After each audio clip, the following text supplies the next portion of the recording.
Hello friend, আজকে আমি তোমাদের সঙ্গে শেয়ার করব গোটা সেদ্ধ রেসিপি।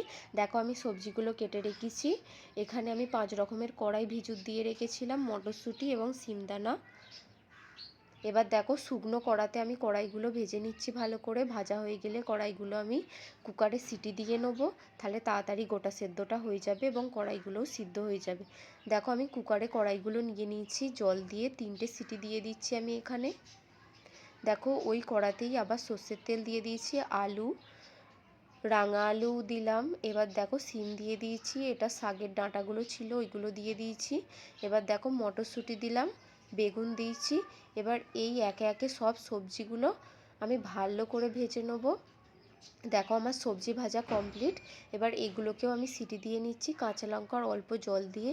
আমি এখানে 2টো সিটি দিয়েছিলাম। কড়াতে তেজপাতা, শুকনো লঙ্কা, পাঁচফোড়ন দিয়ে দিচ্ছি। দেখো এটা আদা, কাঁচা লঙ্কা এবং জিরের পেস্ট, আমি ওটা দিয়ে ভালো করে কষিয়ে নিলাম। স্বাদ মতো নুন দিচ্ছি, অল্প একটু হলুদ দিলাম। এটা ধনে গুঁড়ো ছিল, জিরে গুঁড়ো দিয়েছি বলে আর দিইনি। আর অল্প একটু গুঁড়ো লঙ্কা, স্বাদ মতো চিনি দিলাম, যে যেরম চিনি খাও সেরম দিও।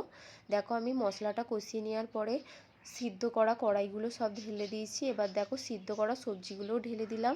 এবার এটাকে আমি ভালো করে কষিয়ে নিচ্ছি। দেখো এটা ফুটে এসেছে। এবার নামাবার সময় আমি 2 চামচ গরম মশলা দিয়ে দিয়েছি।